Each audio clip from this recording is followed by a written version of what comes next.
अस्सलाम वालेकुम। Camera on के साथ मैं हूं जावेद मलिक और मैं इस वक्त मौजूद हूं चकवाल प्रेस क्लब के लाइव स्टूडियो में। और मेरे साथ मौजूद हैं सीनियर सहाफ़ी, 6 किताबों के मुसन्निफ ख्वाजा बाबर सलीम, जो किसी तारफ़ के मोहताज नहीं हैं। इनके 40 साला सहाफ़ती कैरियर पर हम एक साथ नशर कर रहे हैं। आज इस सिलसिले की किस्त नंबर 172 आपकी खिदमत में पेश की जाएगी। भाई साहब, कल हम बात कर रहे थे कि जो इलेक्शन हुए 2024, उसके बाद सरदार गुलाम अब्बास MNA तो बन गए, लेकिन कुछ बुझे बुझे नजर आते हैं। ये मलक साहब खाली MNA नहीं बने, MNA भी बन गए और नीचे जो सूबाई हल्का था तो उस पर भी मतलब है ये कंटेस्ट कर रहे थे सरदार। दोनों दोनों दो, दो, दोनों सीटें जीत गए। तो ये जब है वो पीछे भी नताज की हम बात कर रहे हैं तो 8:30 बजे सोशल मीडिया पर एक पोस्ट बड़ी मतलब है उस वक्त वो इलेक्शन डे पे ना 8:30 बजे तो भाई वो मलक रोमान अहमद जी मैंने भी पहले मैंने देखा ही नहीं। मैं बड़ा दावेदार हूँ कि मैं हाल की तारीख है, मैंने मलक रोमान को अभी भी नहीं देखा। वो मतलब क्योंकि वो सारा उस वक्त टारगेट हिटिंग थी तो वो मलक रोमान इनके रिश्तेदार ही है आपस में मारिया सर उनका। तो वो मतलब है उसमें तो वो एक पोस्ट चली कि मलक रोमान अहमद बिस दे गया ने। तो वो स्टेशन वाला दान इधर कहता है ना वो के जी स्टेशनी वाला एक अलामत है। हाँ तो वो जब ऐसे दौड़ता था ना तो वो बिल्कुल बाकी पीछे रह जाते थे और बिस दे गया। ये एक टर्म है, बिस दे गया। तो एक बंदे ने पोस्ट चढ़ाई के मलक रोमान अहमद बिस दे गया ने।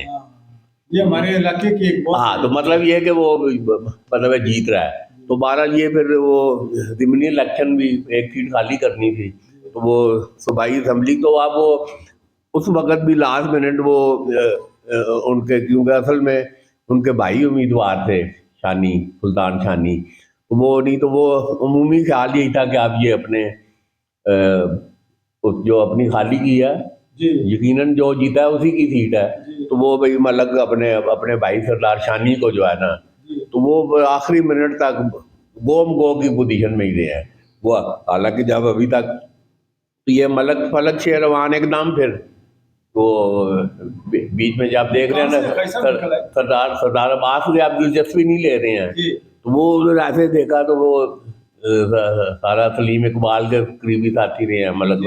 तो वो बीच सूरत हाल का फ़ायदा उठाते हुए वो एकदम बीच में ऐसे निकले और एकदम हैरान को वो जब उनकी और ये फलक शेरवान की इंतखाबी मुहिम आखिर नाम तक ये सरदार अब्बास नहीं करने तो कोई एंड पे कोई 2-3 गांव में वो मलक फलक शेर के लिए सरदार अब्बास गए, नहीं तो वो बिल्कुल इलेक्टेड और उसमें थे। तो वो एक देखा जी 1,08,000 कौमी असम्बली का 2013 में आप कह रहे हैं ना प्रेशर मतलब एक अपना वोट है ना जी उस पर हमने जिक्र किया जब हम लिखते थे तो इधर कई लोगों के जो है ना वजू टूटते थे और कहते एक है जी 1,13 केड़ा 1,13 है जी।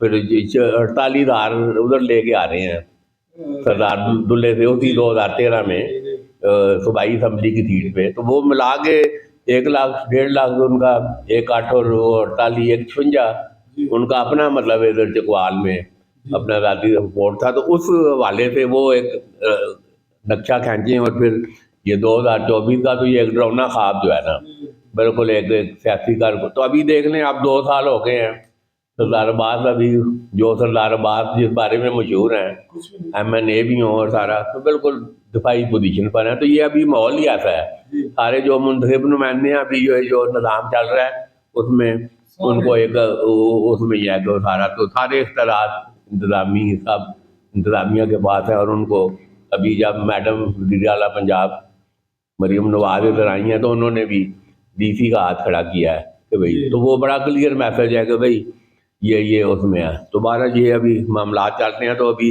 ये सारा 24 का इलेक्शन और सारा अब इंतज़ामी तो ये कुर्रतुल-ऐन मलक ये अभी 2024 मार्च उसके फ़ौरन बाद ही फिर ये पूरा सा उसमें रहा है। तो वो उनकी भी वो सिलेक्शन उधर हुई। तो अब मैडम सारा याद जो है ये इधर चकवाल में DC तैनात हुई हैं तो इधर हम आगे फिर उनका जिक्र करेंगे।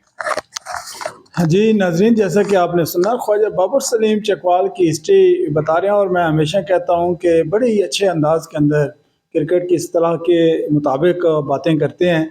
जो बॉल छोड़ने वाली हो छोड़ भी देते हैं, और जिस बैट लगानी हो हिट भी लगा देते हैं, और बड़े ज़बरदस्त अंदाज के अंदर ये सारी की सारी जो एक साथ हैं आपके साथ हम शेयर कर रहे हैं। आने वाली एक साथ के अंदर मज़ीद आपको बताएंगे कि 2024 के बाद और क्या कुछ हुआ। आज के लिए इतने ही इजाज़त दीजिए असद ज़रीफ़ के साथ।